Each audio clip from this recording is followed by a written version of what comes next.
What exactly was wrong with the beacon? Murderbot doesn't need to do or say anything to disprove Gurathan's theories, which benefits everyone concerned.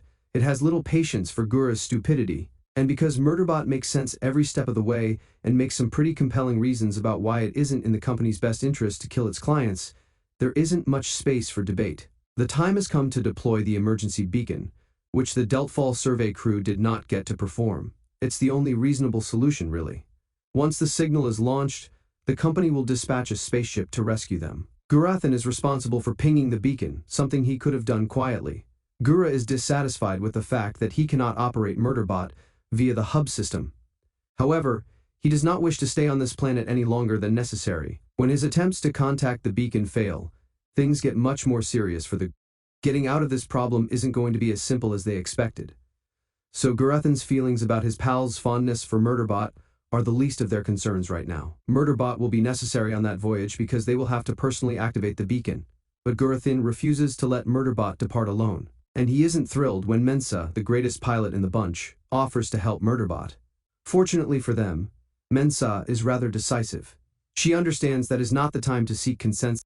This is not the first time Mensah has taken a judgment that contradicts one or more of her equals. She knows when to pull rank and make decisions that will benefit the group. Sure, every step she took to save Murderbot was hazardous. However, as the group's leader, she may have had a gut feeling. Without Murderbot, they have little hope of defeating a hostile force on an unknown planet. Mensah's decision was influenced equally by the intellectual and emotional parts of her brain. And right now, despite Gura's objections, Mensah must act as a decent leader. She's even chosen a replacement in case the necessity arises. Pin Lee would pick up the baton. And it sounds so final that even someone as shy as Gura feels compelled to express his affections for Mensah. Not if Murderbot has anything to say about it. Murderbot's cut in just as Gurathan was ready to confess his love to Mensah had to be planned. It had just returned from a particularly unpleasant encounter with a grouchy Lee BB, much less of this one. On their way to the beacon, Mensah is once again unaware of how much Murderbot dislikes hearing about her personal life. It's as if Mensah's emotional depth reaches a limit at some point, and that wall represents her desire to talk about her family.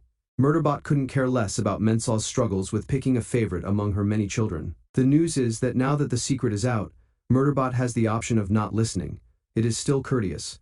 So, rather than telling her that having to listen to her is nearly excruciating, Murderbot swiftly shifts the conversation. But this simply makes Mensah choose another topic to question Murderbot about.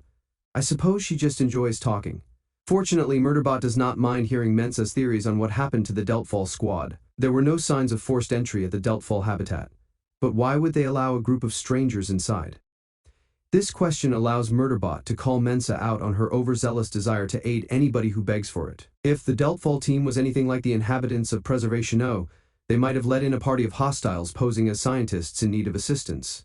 And, given that Preservation O is the only other group on the planet, the bad guys most likely use that as a cover when infiltrating the Deltfall habitat. Murderbot and Mensah concur on this viewpoint, and they're probably right on this one. Mensah's task is to land the hopper safely away from the beacon. Murderbot would then activate the beacon, hoping to gain more of the humans' trust. However, the plan is not viable.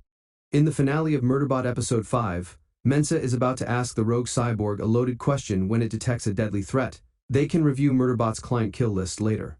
They must find a way to avoid the tremendous explosion that has destroyed the beacon. We don't see what happens to the hopper as it swerves through the fire, but I believe they narrowly avert disaster. The guys who killed the Deltfall gang must have placed an explosive in the emergency beacon. Murderbot's attempts to connect with the beacon may have triggered the explosion. If the titular robot is correct about the corporation's desire to keep their clients alive, there must be a third entity that has been killing the scientists on this godforsaken planet. The other planets in the company? Murderbot's opinion on most individuals may hold the key to the answer. They are mostly greedy as hell. Thank you for watching.